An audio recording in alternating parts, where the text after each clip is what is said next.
Hi, everybody. Welcome to our May virtual tasting. It was supposed to be our April virtual tasting. So thank you, everybody, for sticking with us and joining us tonight. Seems like things just have gotten so rescheduled. It's par for the course these days. So we appreciate everyone joining us. We are here in AJ's tonight, and I am joined by Dana Stemmler, our winemaker. Hello, everyone. Thank you for being here, Dana. Absolutely. It's been a while. Last time we were in my garden, and it was last summer, end of summer, Further, even maybe less.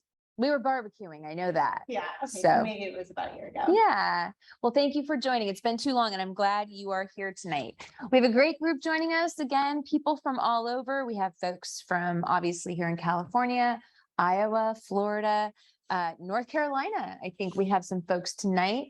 We also have folks from Oregon and Pennsylvania. So we have folks all over the place.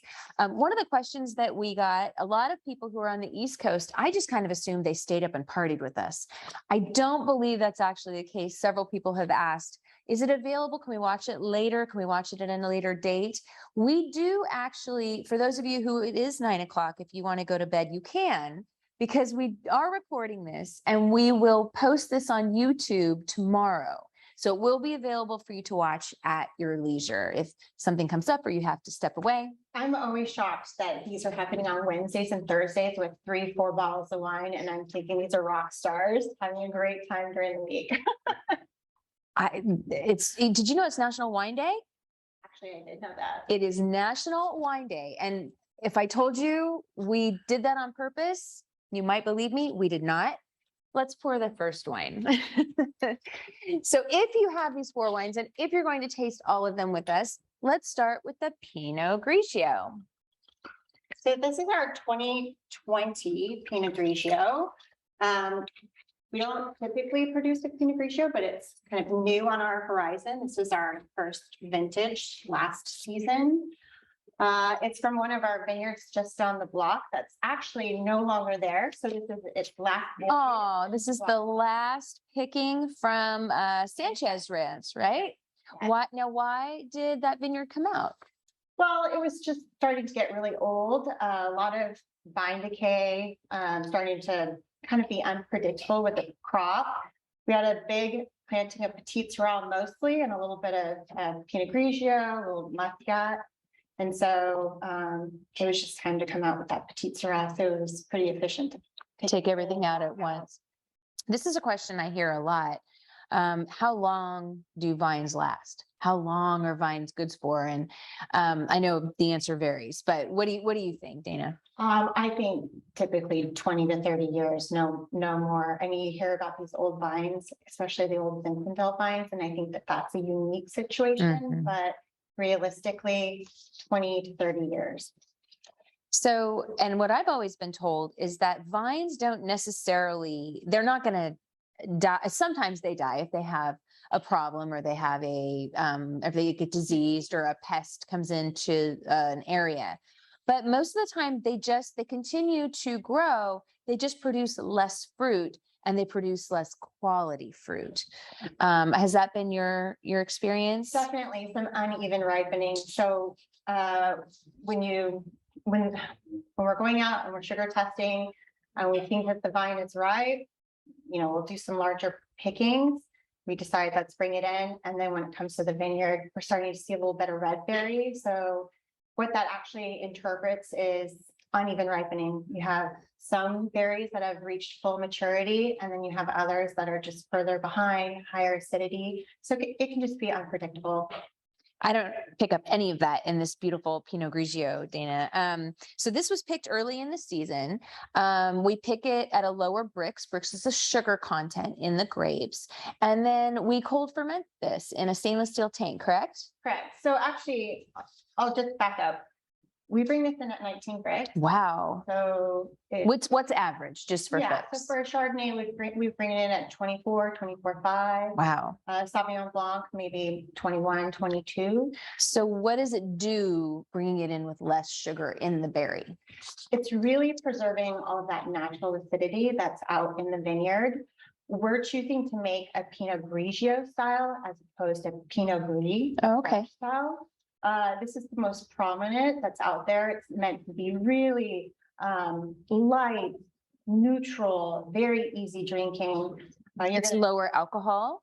lower alcohol, which Nice summer sipper on some warm days, right? You Exactly. don't have to feel bad about having another glass or two, finishing the bottle with a friend on a summer afternoon, right?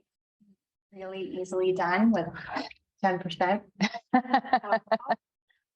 But this has some really great bright citrus, and one of the descriptors that I saw on our fact sheet for this was golden kiwi, and I thought, I don't know that if I've had a golden kiwi, I don't know that I can, but really I can see what they're saying. You know, when kiwis get very, very ripe, they turn from that tart acidity to a little bit of a softer flavor. I totally see that here. Yeah, I was actually picking up earlier in this a little bit of the ginger quality on the back end, maybe a little minerality that finishes with a little like tonic, kind of tonic effervescence. Oh, okay. I love a good tonic. Well, that's wonderful. Thank you for sharing. So now that we are, I don't know if you guys can hear on the camera, we actually have an event going on downstairs. We have started kind of doing events again, which has been very exciting. We have a lot of events coming up in the next month. We have had a couple movie nights that have sold out very quickly. In fact, our June movie night is already sold out. It's just like that. And I love movie nights. They're so fun. You just throw a blanket on the grass, grab a bottle of wine, just watch the movie under the stars. I love it. But we have a couple other events and tickets are going to be going on sale this weekend for those. We're actually doing a book release. There's a local author named Shelley Blanton Stroud, and she has written about this area during the Great Depression. I had the opportunity to read, I've read both of her books, but I was so taken by them because it reminded me about this area in a way and made me think about the fact that my grandfather and his family were living in this area during that time and had some of the same hardships that her protagonist had, living, struggling to farm, the Dust Bowl, not having enough money during the Depression, really struggling during those times. Our family faced a lot of that as well. In fact, our grandfather's family, my grandfather's father, Vernon, lost our original land holdings during the Great Depression. And so these books really resonated with me because I thought, oh my goodness, this must have been what it was like. I never thought to talk about my grandfather, about what it was like when he was a kid during that time. So I really loved her novels, and we are so excited to be hosting her publication day launch party here on June 28th. So we'll have some obviously some wine tasting and some small bites, and she's going to talk about her books. They are called the Jane Benjamin novels. And so when I was on a recent trip, she sent me a preview copy of the second book. It was very good. So I'm excited to share those books with everyone. So if you love to read and that sounds interesting to you, check out our website. I especially love period pieces because it can really put you in perspective with, current times. And then also, thinking back how far back your family came here and where she was at that time period. I love that.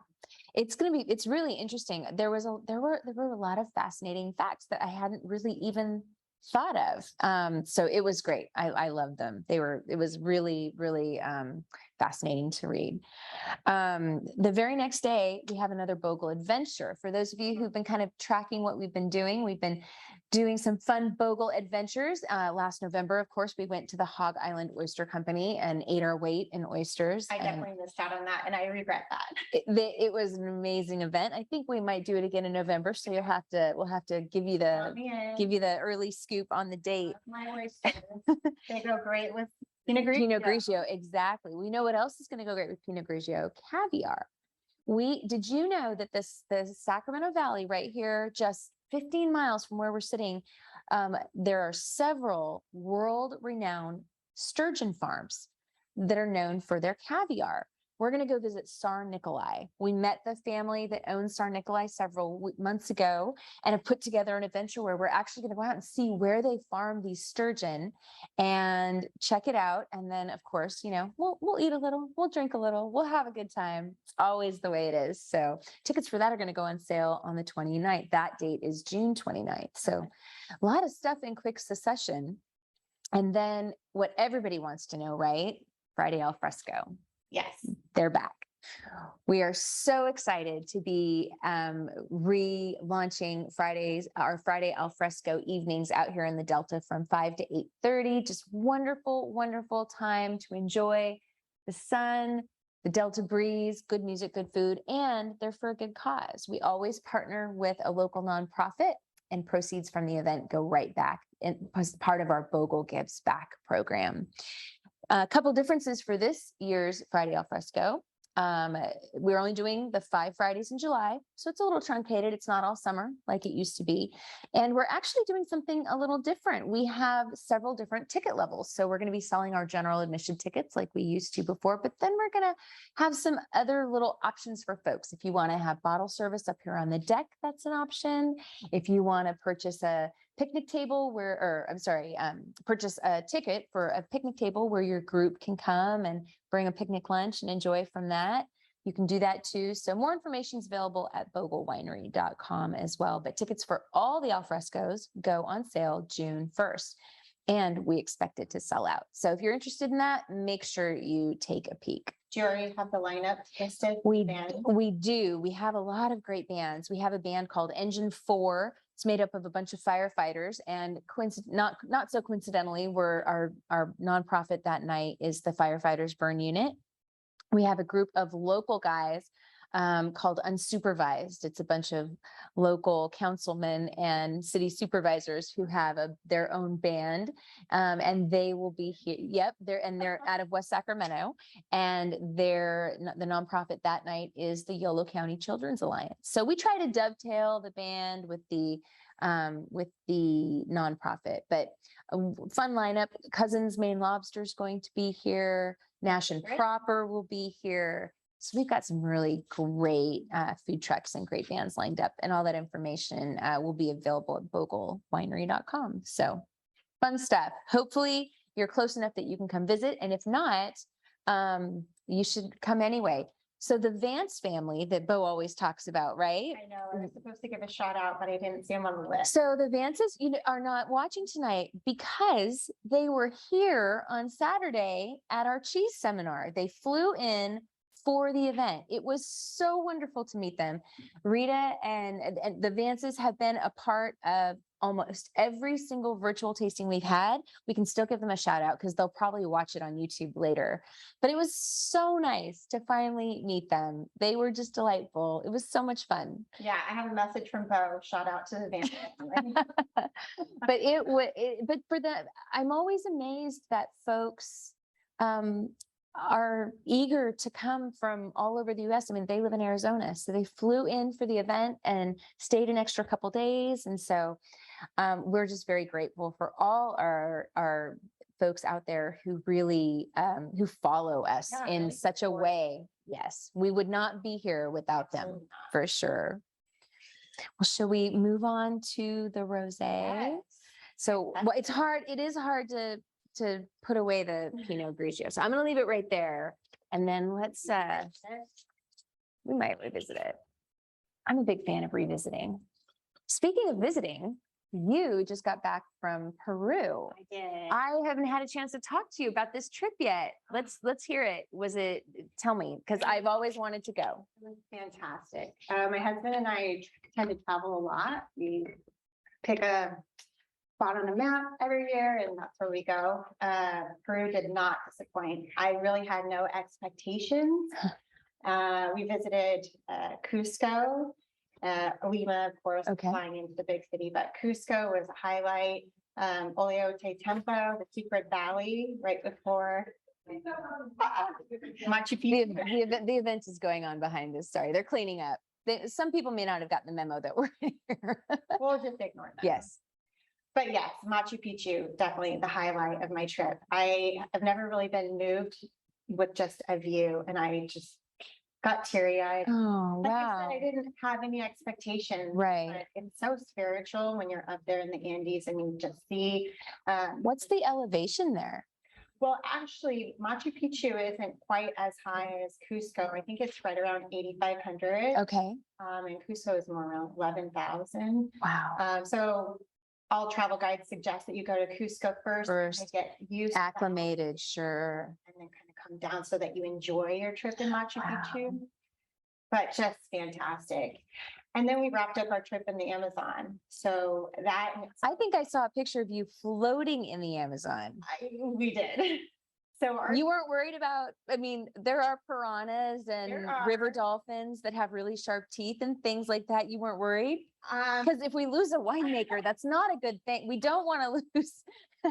we were very safe about it. Okay. We did catch some piranha. I got to eat one fried. Oh, wow. No, we swam a little bit. Our tour guide found a safe spot. He Okay. could feel the energy when we got off our bus, and he said, "I want to teach you how to build a raft, and we're going to raft down the Amazon." Oh my And so that's gosh. what we did. So it was a survivor moment. Loved it. I am bit up quite a bit up the back of me. My husband's a little worried and like, don't wear a skirt or shorts for a while. Oh no. But it's fine. When in the Amazon, you know, you got to get the Amazon, comes with, Come you know, home with me. yes, exactly. Well, good. Well, we're glad you made it home all in one piece. So all your toes are with you. Yes. But what an experience. Oh Loved my it. goodness. I'm so glad to hear about it. I'm glad you guys had a good time. I just got back from Provine in Germany. Not as much fun at all. I did not get to build a raft. But I did get to talk to a lot of people about Bogle wines. That was a great trip as well. So we're excited about travel because travel is back also. And so I would be remiss if I didn't mention that our twice postponed river cruise in Bordeaux is happening in just over a month. I'm very excited. And you're hosting it. Yes, I get to go and talk about, it's an old world versus new world cruise. So we're taking a group of about 20 people, and we are going to be doing seminars and wine dinners and special events and touring chateaus. And I get to work with, educate the group on what makes old world versus new world, what makes our region so different from Bordeaux, and what makes Bordeaux so special. I mean, truly one of the cradles of winemaking in the entire world. So I'm very excited.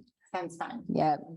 And I think there's still room. If anyone fancies a last minute, it's not quite last minute, but fairly last minute for an international trip. If anyone fancies it, there's room, I've heard. And we've also booked a cruise for 2023. We decided it would be fun to do something a little bit more close to home. So we're actually going to be cruising the Columbia River Gorge on a paddle wheeler in June of 23. Our new wine club is called Riverboat Red. So what better way to celebrate the new wine club than by taking a cruise on a riverboat? I don't know if I heard this. We've just figured it out, just gotten our date set. And so we haven't even actually put anything on the website yet or anything. This is kind of the first announcement. So it's very exciting to think about traveling with folks who love our wine, share our wine. Maybe the Vances will come, but it's just fun to get to meet people on these trips, on these adventures. So if you want more information, just reach out, or you can check out our website. So fun that travel's back. And that was so fun to hear about your trip to Peru. It has definitely been a bucket list for me. So dreamy. I mean, no. So have you spun the globe and picked next year? yes, actually, we were just talking about this today. I think it's going to be Greece. Oh, another bucket list for me. Oh my goodness. Yeah, I'm excited. We're just starting to look at, where should we go? We definitely want to do the Isles. I have heard the way to do it is to charter a catamaran or a boat for part of it, and have a captain and just island hop. That sounds amazing. Doesn't that sound amazing? Oh my gosh. Maybe we should work on that for 2024 for our Bogle Adventure Summer 24. We'll work on that. Well, so let's talk about this rosé. This is first of all, the color is just So beautiful. So we're making this in a Provence style. Maybe we'll have some of this when we go to France Yes, next I month. bet you will. So there's really three ways to make a rosé. There's not a lot of rules here in the US. You can make a white wine and add a little red wine to it till you get to the color you want. That's not very creative. You can grow the grapes with the intention of making rosé out of it, so that you are bringing the fruit in a little less than ideal ripe. You're going direct to press. You're having a little bit of skin contact, and you're fermenting it into rosé. And then there's a third method, is what we are doing. It's called the Signia Method. We are actually growing the grapes to make red wine out of. We're picking it at optimal ripeness for the red wines.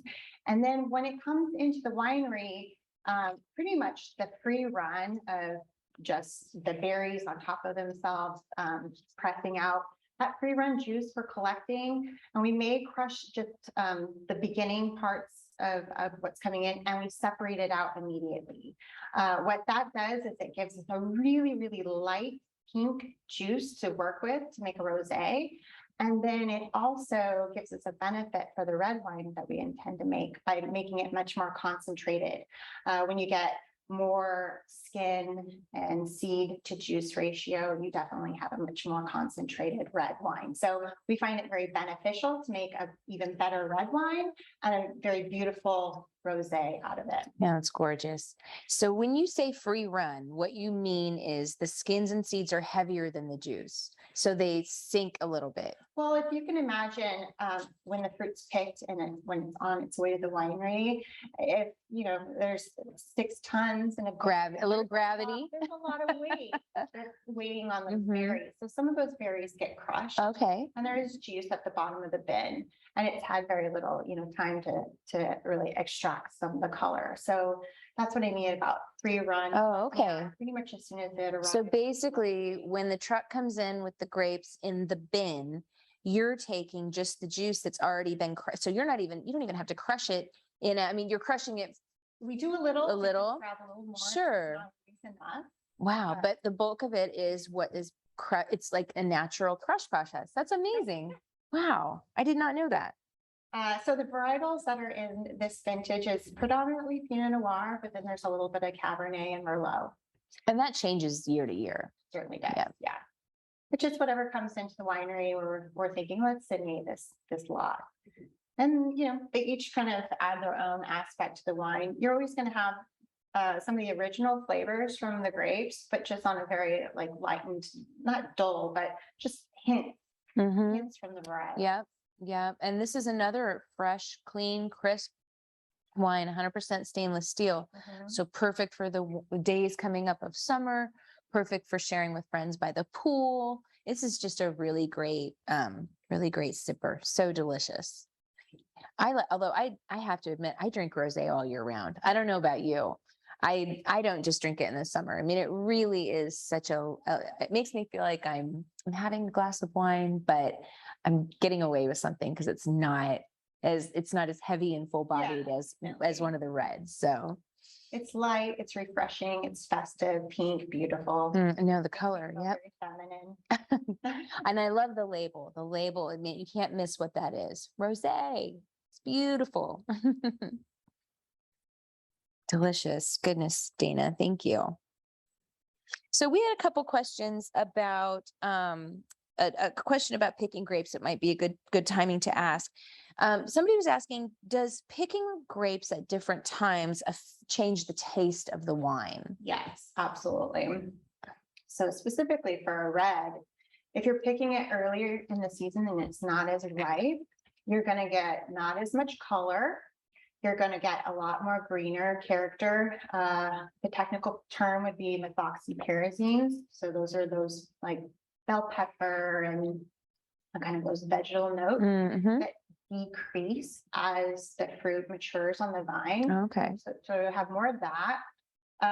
Also, the longer you leave the grapes on the vine and maturation happens, the seed tannin starts to ripen and it's not quite as bitter. So you're going to get less astringency, less bitterness. and, just a better quality wine. So for reds, we try to do as long hang time as possible. If that's, the Mhm. style we're going Sure, for. sure.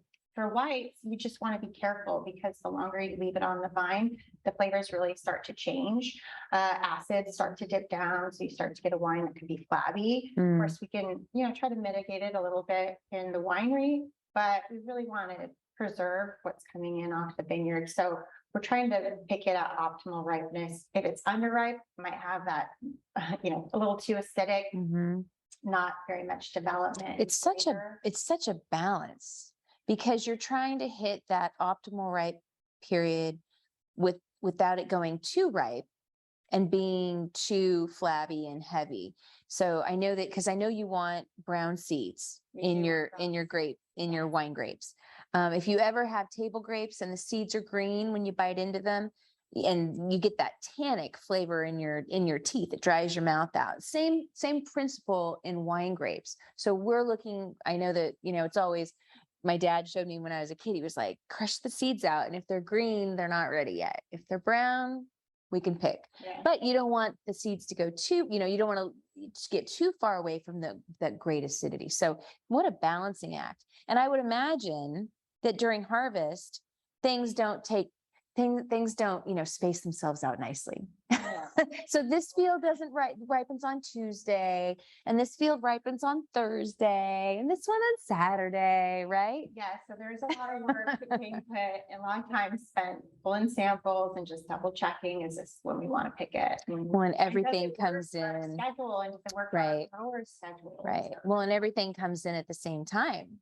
Everything's right almost all at once. So it's a real balancing act. You guys get so busy during crush. It's amazing. We're actually really fortunate that we're sourcing fruit from all over the state. So things aren't always ripening at the same time. We have, Chardonnay could be coming in early in the season here, but then our Chardonnay from Monterey will come in late season. So that's kind of nice.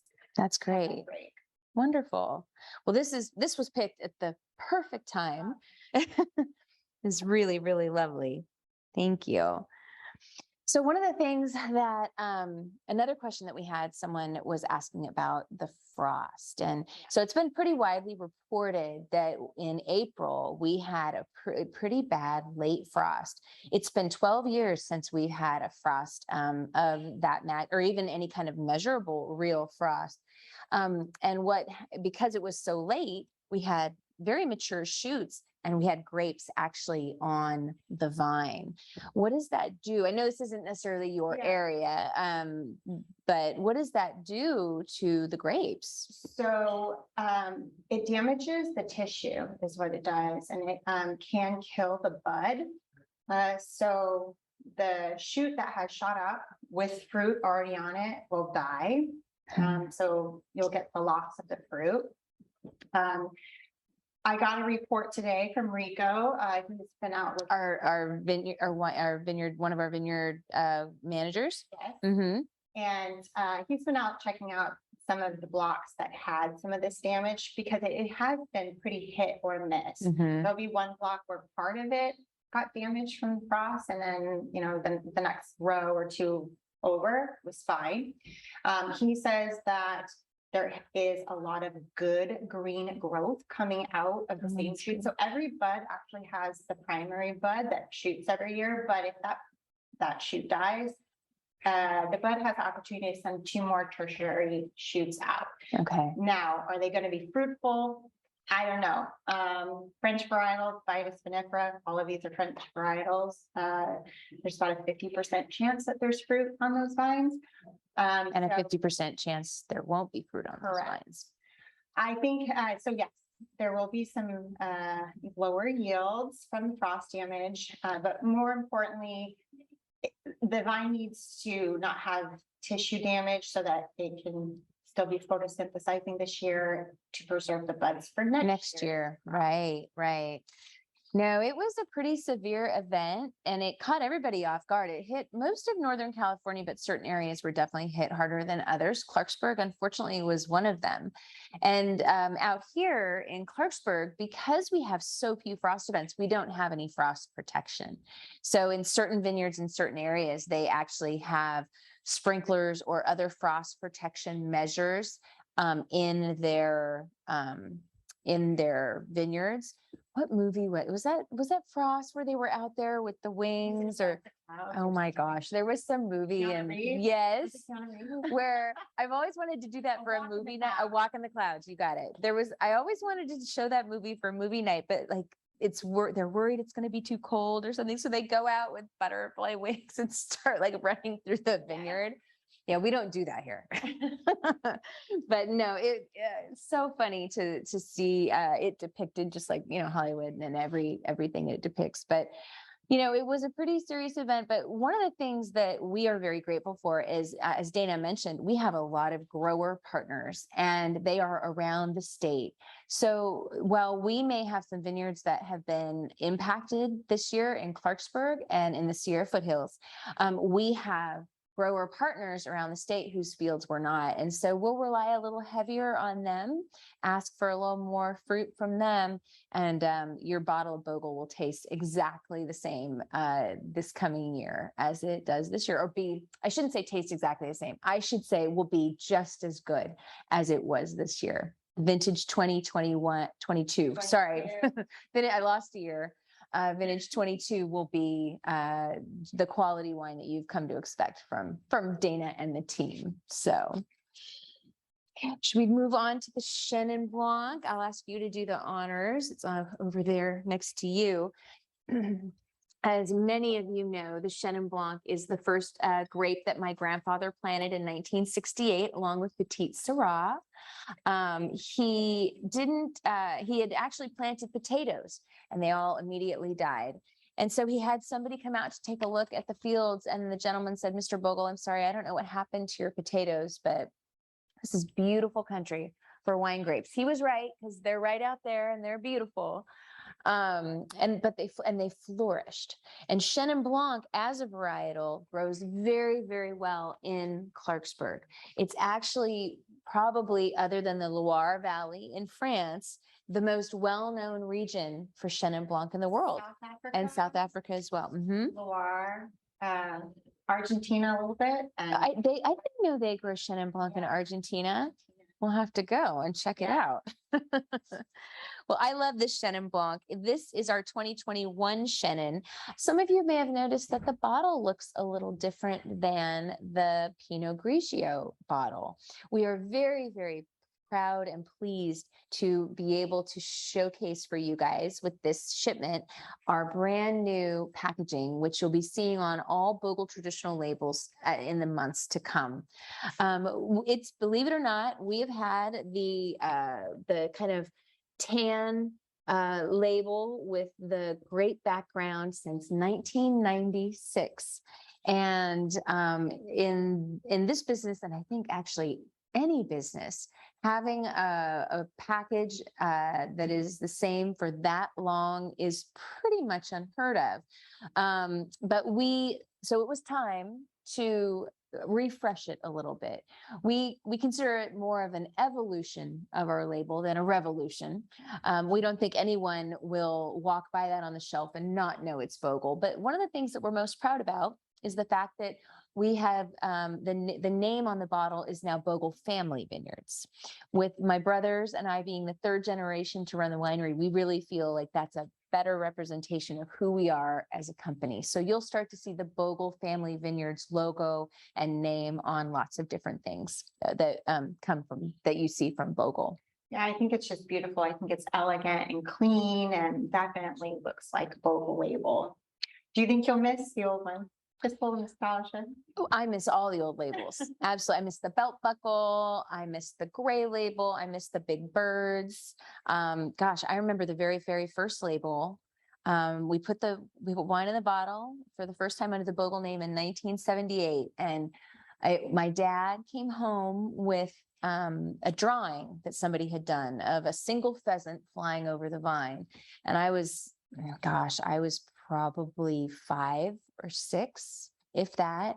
And he sat down at the kitchen table with me I was coloring, and he grabbed my crayons and he started to kind of play around to see what the label would look like in color. Never forget that. It's one of my earliest memories, actually. So we moved on. If we move down from that, we can move on from this. But I agree with you. I think it's elegant. I think it's really, I think it better reflects the quality that's in the bottle. So we hope you guys will keep an eye out for it, because you'll start to see it on store shelves out there within the next few months. So the Shenan is a little bit different style. Dana, tell us about this. So this year we decided to do 90% stainless steel fermented and 10% barrel fermented. I want to hear about this, because the Shenan has always been 100% stainless steel. So we may have another little project that we're working on, and it was in we just wanted to barrel ferment some Chenin Blanc and some older French oak. So it's not really imparting any of those oak flavors, but Okay. it's definitely giving it all the attributes that you would get by aging in an oak barrel. It went through partial malolactic fermentation, not all the way, had lees stirring, and just had a really rich mouthfeel. And so when crafting our traditional line, we thought it would be really fun to play around, what kind of percentage could we really see the difference in the mouthfeel, and about 10% did it. So this has brilliant aromatics, just gorgeous, just so pretty. Chenin Blanc is generally known for those aromatics, for being very floral, and it's often used as a blender. Correct. I mean, it's blended into Sauvignon Blanc or Chardonnay to kind of give the nose a little pick-me-up. Yeah, this was always so vibrant. So this is coming from our Sutter Ranch, and if you look at the vineyard and just see how prolific it is, you wouldn't believe how concentrated the fruit is that comes off of it. It's just so aromatic when it ferments in the winery, and really classic Chenin Blanc. Yeah. Eric and I sometimes struggle to really pull that Chenin Blanc out. Sometimes you could get that little funky cheese that I think people actually enjoy in the Chenin. Oh my goodness. So we try to, tame that down a bit.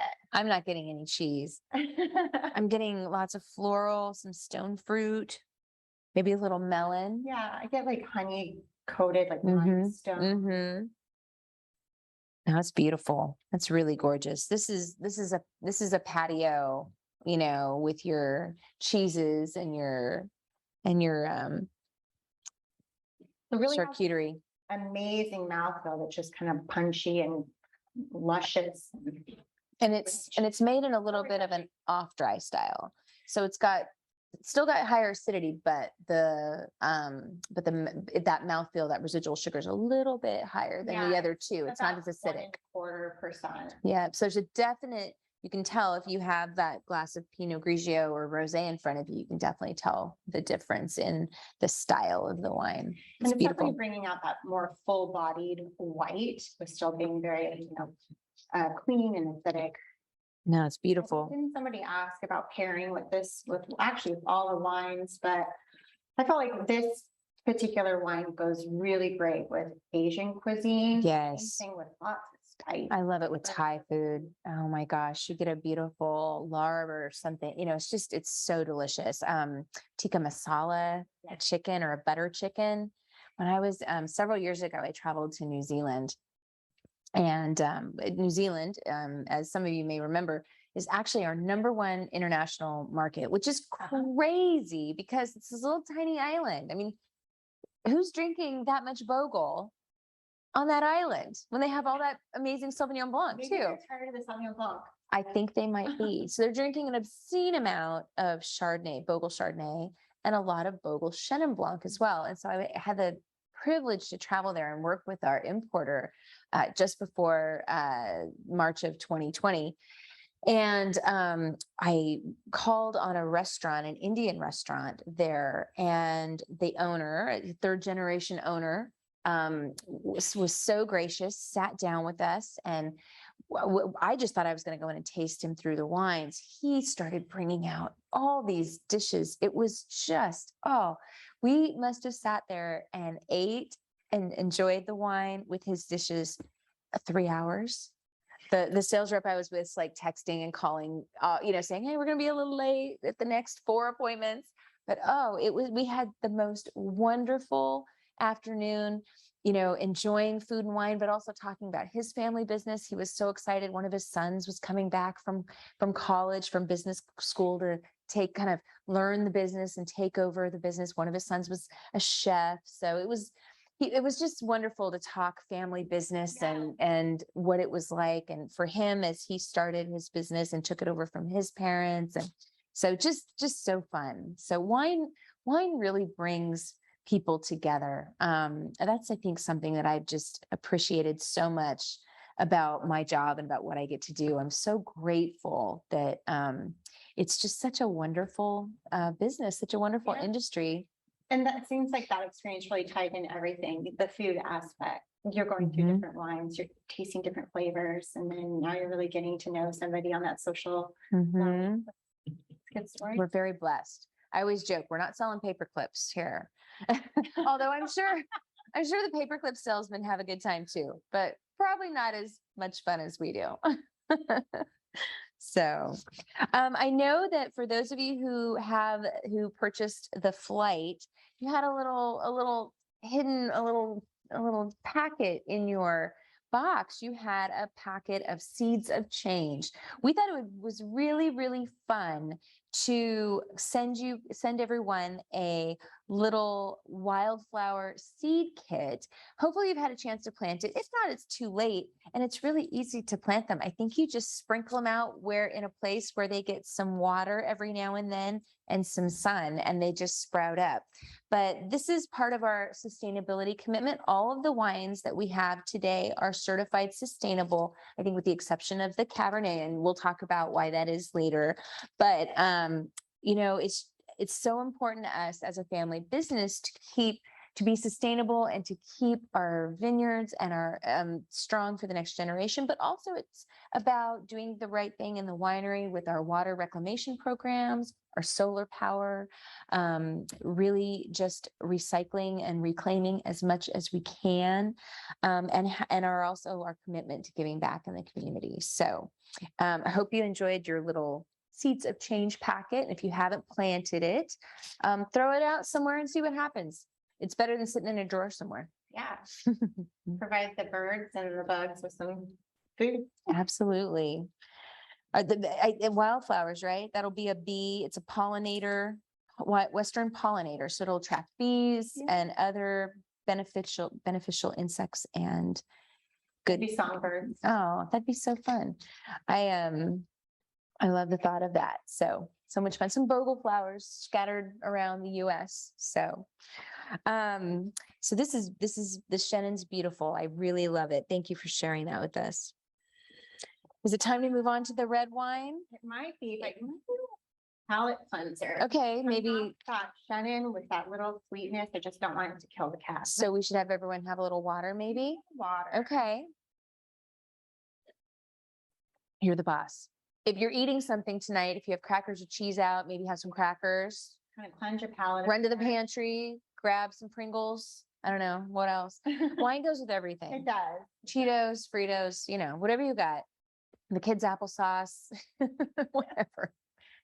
So Jody, you picked out these lovely spring / going into summer wines, and then you picked the big bold red cat.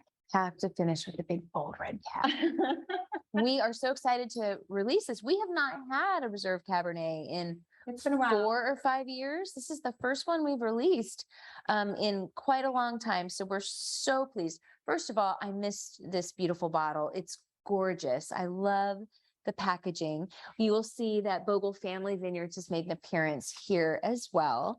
But this reserve Cabernet is from Sonoma County. Yeah, so it's one of our growing partners' vineyards in Dry Creek. It's actually a pretty special vineyard. Not necessarily, its location, but it's in a pristine area for growing red varietals in Sonoma, predominantly Cab and some Zinfandel. This particular grower thought that this block was so special that when he ripped out all the blocks surrounding it, he left this one. It's a quite older, established vineyard, so it's come into balance. I know that when it comes to the winery, it's the most pristine fruit that we receive. the smallest of berries, really thick skins, which I think that will be obvious when you taste it.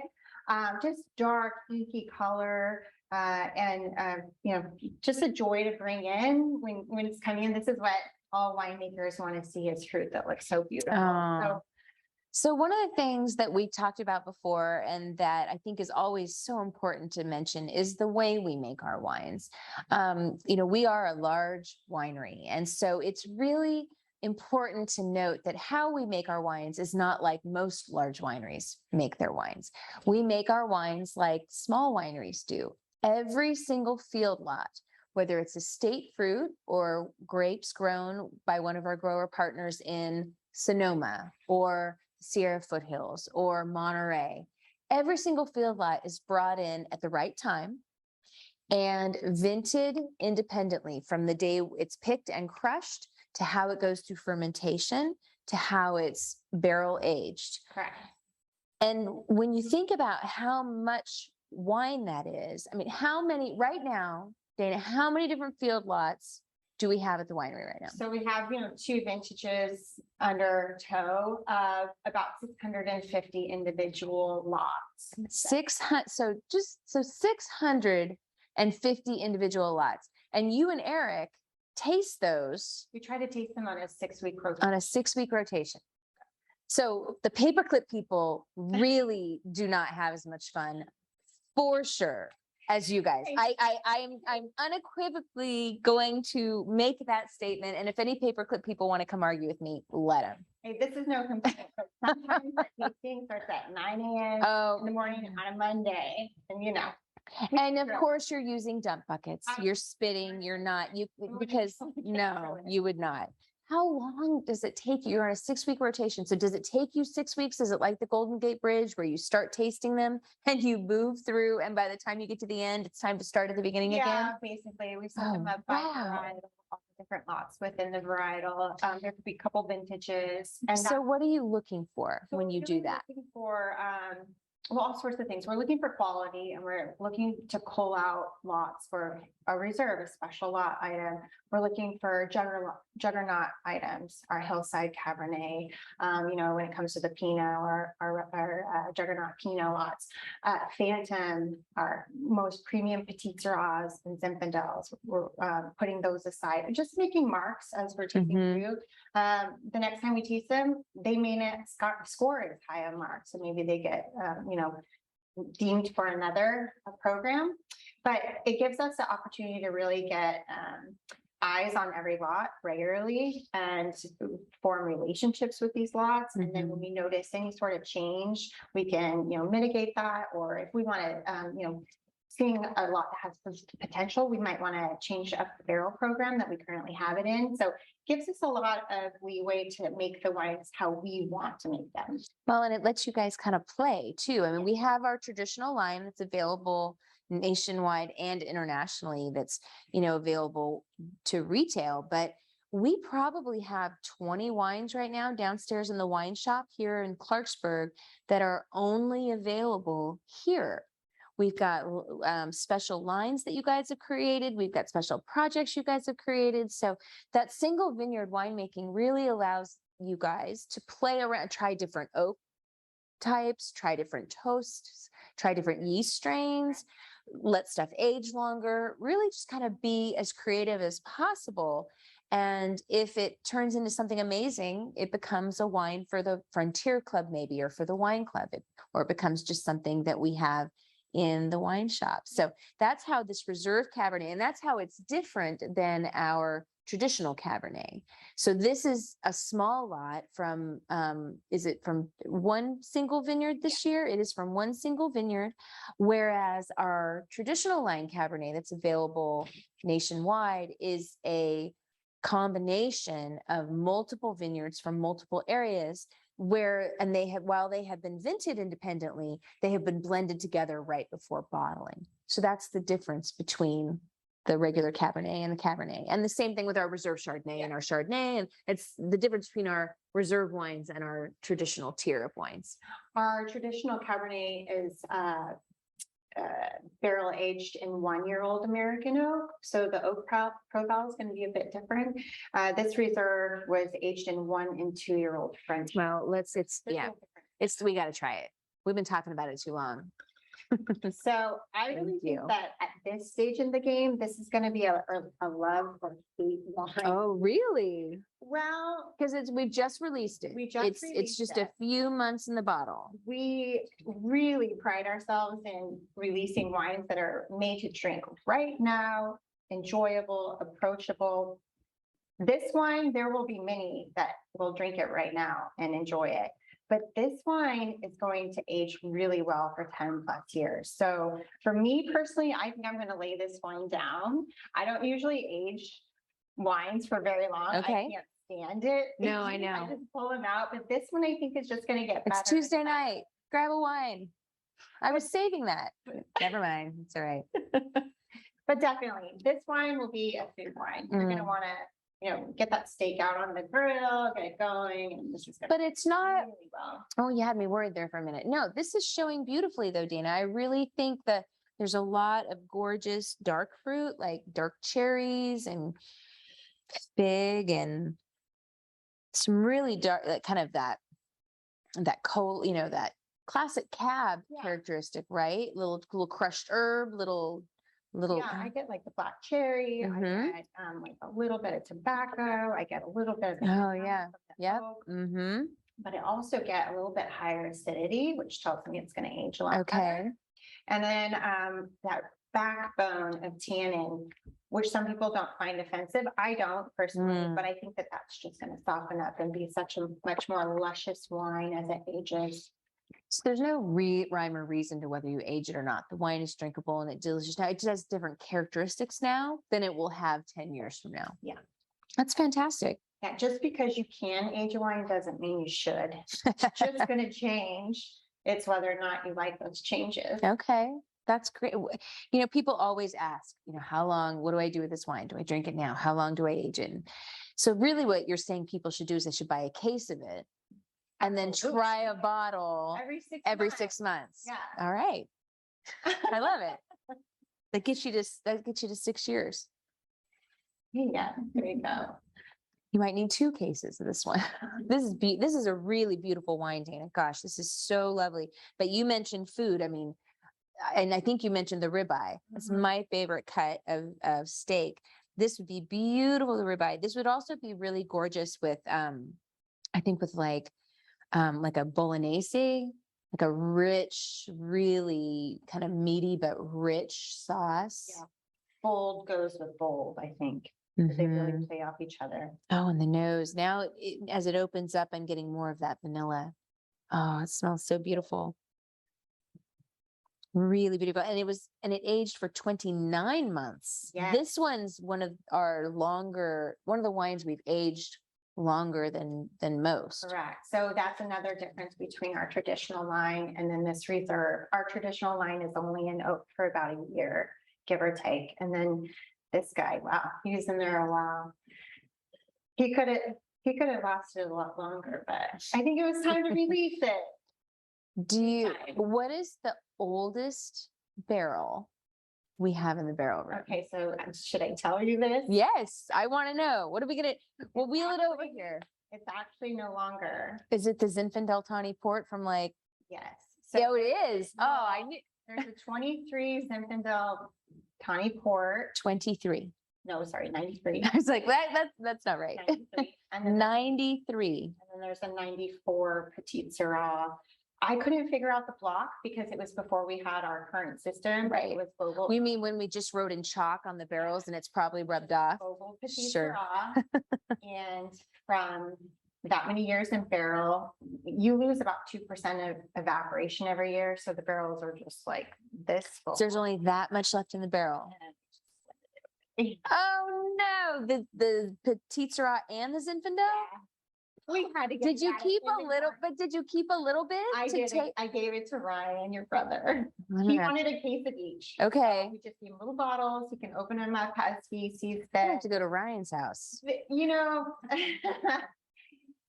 just the idea of them, they're really cool. Yes, absolutely. Not enough for the club if there was only this much left in the barrel, darn it. But yeah, they were just really neglected. It was so partial. Well, and they've been moved because air is bad. So when barrels are partial, that's not good. And they've been moved. Oh yeah. I mean, from 93, I mean, they were probably, for any of you who, I know Marcia and Sai, I think, are watching tonight. They remember when the barrels were in the barrel room downstairs, which is now our wine shop. We probably had 60 barrels in there, if that. Oh yeah, maybe 50 barrels in there. And that was in there for years. And we all know how warm it got in there. So before the air conditioning was in there. So I can't imagine what it was like, but I will definitely have to chase my brother down and try that. At least a sip, at least to just try it. I just want a little bit. They weren't my favorite, so I wasn't that sad to get rid of them. But I think our accounting department is thrilled because they're off the books. It's the most expensive wine we all of the overhead that's collected over all these years. It's a $2,089 glass of port. I know we have some port fans who I'm sure would pay that. Jody Ballinger, I'm talking to you. It's not available. She knows where we live. She might be able to track us down. Oh my goodness. So it's so nice to have you here. And it's so nice to have, Bo, trust me, Bo's great. Love having Bo with us, but you bring such knowledge and a level of explanation to the wines that's really wonderful. So thank you. Oh, thank you for having me. In fact, we had somebody who asked, who said their son is studying and finishing up his junior year to be a winemaker in New York. And they had a question, how should he start kind of going about gaining an internship or getting experience in the wine industry? I mean, tell us a little bit about how you got here today. So, wow. So long ago, Jody. Oh, it's not that long. Let me just give advice for how, so I hire a lot of interns. Okay. So I could give a little advice on that. I would say if he wants to be a winemaker in New York, that he should kind of do some research and see what kind of winery he wants to work for, and maybe pick a few, and then develop a really genuine cover letter. It does not need to be long, but just kind of state, maybe the winery has values that you also value, or making varietals that inspire you. Say something that makes the winery think, okay, this person is actually serious. And serious specifically in them. Yes. So don't write one cover letter and send it out to all the Finger Lakes wineries. Is kind of what you're saying. The receiving winery. Oh, does that happen? Of course. Oh my gosh. And then I would say, if winemaking is really the goal, yes, definitely seek a winemaking, but maybe expand your knowledge. Maybe look for something that's in the vineyard one year or one season. Maybe look for something that's in the lab. Even working in the tasting room, I think getting really well-rounded within the business can help. I personally never took the WSAT, and I really wish I would have. I know it's a lot of memorization and it's a lot of knowledge on wines throughout all regions of the world and varietals, but I think that there is value in that. And if you're not one that wants to memorize that sort of stuff, there are hundreds of podcasts out these days. So if there's something that sparks your interest or you want to know about, you can just Google and listen to podcasts when you're on your way to and from work or school. And you can kind of get a little bit more of the facets behind like varietals or regions. That's a great idea. Yeah. That's a good idea for me too. I got to commute and to drop kids off to school. Easy listening. No Disney today. We're listening to varietals of, the Loire. Yeah.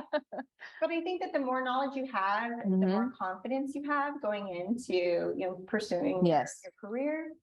And so I think kind of setting you up in that regard can be beneficial. That's great advice. Thank you, Dana. Well, we're glad you made it here. You've been here 15 years now, 16. Is it 16 now? Well, cheers to 16 years. Thank you so much for being here with us. And thank you for joining me. I know that, sometimes you're not completely thrilled to be in front of the camera, but we love having you and what I you would love all of you to just be in front of me and we can go through the wines. The camera is a little strange. just ignore it. It's all good. So, well, thank you everybody for joining us. We don't have another virtual tasting scheduled at this time. As I told you guys earlier, we are going to be pretty busy with events coming up this summer. We hope if you're close, we might see you at one of them. Please say hello. We'd love to have you visit. But we thought maybe we might have another virtual tasting around harvest time. You guys aren't busy then at all, right? Oh, You and Eric could just pop over for it. Oh, that would be amazing. That would be really cool to have a virtual tasting from the crush pad. Is there Wi-Fi up there? there is Wi-Fi. Oh, all right. Well, we might be It's a little able. loud though, a little loud. It's okay. These guys were loud today too. Gotta have a talk with the event staff. Anyway, thank you so much, everybody, for joining us. We really appreciate your time and your love of Bogle. Dana said it best. We would not be here today without your support. So thank you for joining us. Have a wonderful summer and cheers. Good night. Cheers.